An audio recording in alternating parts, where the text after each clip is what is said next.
One of my archetypes, I have a jester archetype, I have a storyteller archetype in me, I have a decoder archetype in me. Let's just take the decoder for a second. The decoder is a super long Mercury finger person, and the decoders like puzzles, they like to figure things out. They're like Sherlock Holmes, looking at the crime scene and figuring out from the clues available what it all means. What's the story? Invisible to the naked eye, but not invisible to the decoder, to the Sherlock archetype. So getting in costume is language I use about fully entering into and inhabiting your archetype, or at least one of your archetypes. I've got a decoder in my hands, for instance. That's the super long Mercury person who tries to figure everything out, likes to understand the puzzle, break the puzzle down, and at our best, our decoder clan likes to leave behind a guidebook for others to use who don't have the same natural decoding instincts, but they can learn from the decoder how to notice certain things and then take that information and make good use of it. Kind of like Sherlock Holmes leaving a detective manual behind for other detectives to study from. So if I'm going to get to my life purpose, this is an archetype, the decoder. It's part of my hand shape characteristics. It doesn't say what my life purpose is. I'm in an inspire the masses life purpose. So I get to the cosmic gate. The gate is guarded by a guy with a scimitar. He has a bald head. He stands there like this, and he asks me a question. And if I answer properly, I'm allowed through the gate. And on the other side of the gate is my path of meaning. I can traverse the inspirational communications pathway, but only if I can get in costume. If I can appear before the questioner at the gate as the decoder I am. I have to at least be approximately living as a problem-solving decoder, or I can't get through that gate.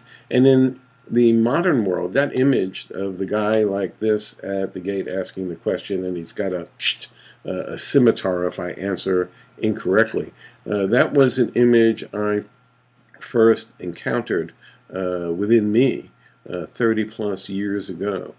But in modern world, we have biometric gatekeepers. You put your hand on a plate, beep, beep, beep, beep, beep, beep, just like in the movies, and it reads your fingerprints, and it decides whether to open the door for you or not.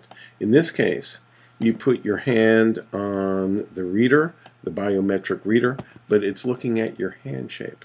And it knows your archetype, or archetypes. Most people have more than one. And then it takes a look at you and the life that you're living.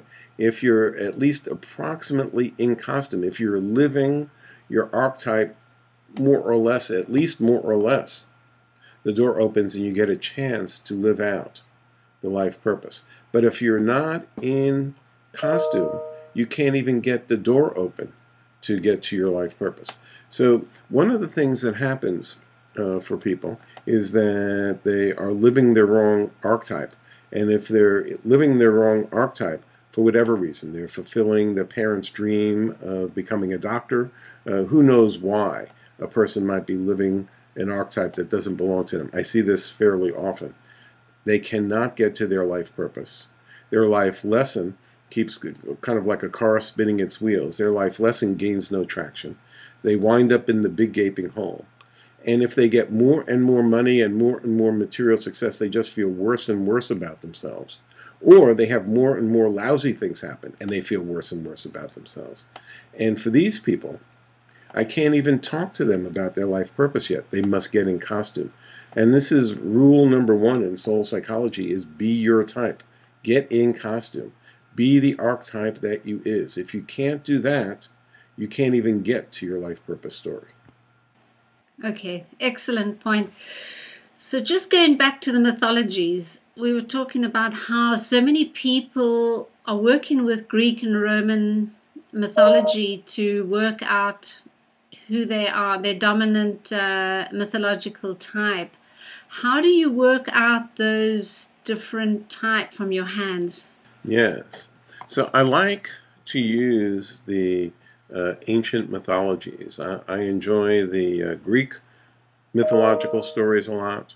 There are others who like to use African mythological stories and Central American mythologies, and they pattern themselves on each other anyway. They have such universal themes, and even stories from 2,500 years ago. I read Antigone. I read about Antigone's father, Oedipus, and the dilemmas that they face. Even though we live in a technological age and the type of societies we live in are significantly different, the stories of these ancients and the dynamic tension in their lives, their delicious dilemmas, are exactly the same delicious dilemmas that we face. So I can see that in terms of a person's hand shape. I can combine different elements, dominant finger, proportion between palm and finger length. There's other things I look at to determine which of the archetypes belong to you. And when I can describe this to my client and they can see themselves in these stories, then they have much more ability to get in costume, to open the gate to their life purpose path. And it's one thing, let's say I'm reading for somebody who has issues of power. Oedipus's brother Creon, one of my favorite mythological figures, becomes king and then is faced with all sorts of dilemmas as king of the kingdom. He never wanted to be king, and yet he faces all these dilemmas. And, you know, the buck stops here. Everybody is looking to Creon to decide things, and he doesn't want to be the one to make these decisions. Just get me out of here. And if I'm talking to somebody in current time, that's 2,500 years ago, that the character Creon came to Sophocles' imagination. But in today's world, the same issues are there. And when I describe Creon's story, as a storyteller archetype person, I craft, I'm entrancing the person. I'm helping them climb out of their own world for 5 or 10 minutes. And instead of thinking about Bob said this and Mary said that and he always says this and it hurts my feelings and it's just like when my mother did this and my father did that. Already we're in a tangled web.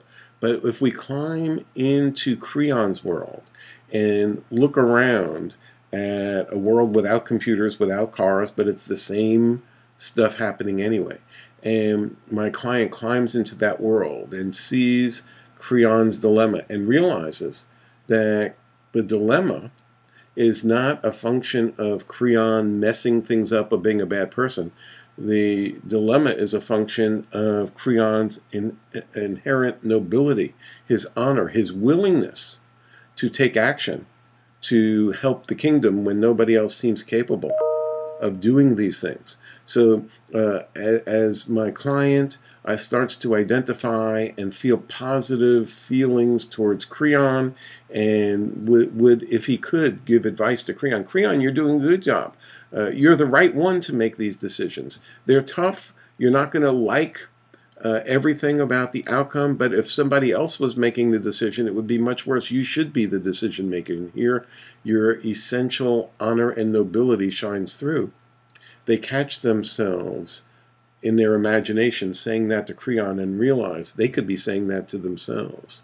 And this way, I don't have to just give them a lecture. You know, this is just your life lesson. You know, your life purpose doesn't mean that everything is easy and perfect. It's your exalted destiny to be in circumstances like this. I can be saying that, and I will. But when I use the mythological stories, I bring them to a different world, and they can create that story for themselves. It's so much more effective. And one of the things that we do in hand analysis class is we identify our archetypes But then we also talk about how to recognize the early signs of breakdown of the archetype without self-blame.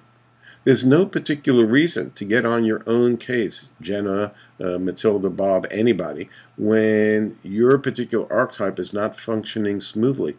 At your best, you receive that information in neutral. Oh, my word, I'm doing X. Yeah, of course I'm doing X. I'm a jester, and I can't remember what I'm supposed to say, and I can't seem to make the pieces fit. Good. I am in jester breakdown. Okay. What is your rescue kit? What is your remedy? What are you supposed to do? It's like being in a hand reading and you can't remember what to say, or you're in a hand reading and the hands are not revealing anything to you. Don't we teach the new students right at the get-go that this is normal? This happens to me, and I've read over 50,000 pair of hands. I'm looking at the hands and I don't see anything. Well, I don't start hyperventilating. That was me 44 years ago. And now I'm more relaxed about it. I have a dozen different things I can do, and I've practiced these things over and over. This is my rescue kit. I look at the hand closer. I move further away. I ask an open-ended question. Have you had your hands read before? What do you think about hand reading? Let them talk for a second. I take 3 deep breaths. I have a whole series of items in my rescue kit, in my medicine cabinet, if you will, in my first aid kit. Knowing I have this, I can relax more. And it's not that I have only one thing I can do and it either works or everything goes bad. No, I've got a dozen different things. I can relax. One of these things are going to work more than one of them. And just even knowing that I have this takes the edge off. So your jester isn't working. Okay, you can't seem to think clearly. You can't put things together exactly the way you want where there's a clear solution to whatever the issue is. Jesters at their best do see the clear solution. You're not seeing anything, you're blocked. Okay, what is on your rescue kit? Take 10 breaths, count to 10. Remember the quote from Oscar Wilde who said, I don't know what he said on this, but have a favorite quote, have a piece of music, have a picture that you look at. Call your sister. Think of calling your sister. Imagine calling your sister. Call your inner mastermind group. There's any number of rescue remedies that we practice as a classroom, so that people can invent their own version of that for themselves. But the concept of breakdown of the archetype, if you can catch it happening without going into excessive self-blame and negative characterization of I'm always bad, I'm always going to be bad, if you can just look at it and go, okay, okay, jester problem, what can I do with this? You're probably going to break out of it very, very quickly. And by now, you've already remembered what you were going to say, and you can't wait for me to stop talking so you can jump in with your brilliant summation or whatever it is that your jester has come up with. And this is part of moving forward in life. This is part of getting out of the big gaping hole. This is part of working your soul psychology and your personality psychology together. You recognize your archetypes, you know what the breakdown looks like, you recognize the early warning signs, and you have a kit to deal with this. This allows you to move forward in life, getting your life purpose to unfold, and you're out of the big gaping hole. You're in your life of meaning, which doesn't mean that everything is perfect every day, but being on purpose. That's my golden anchor.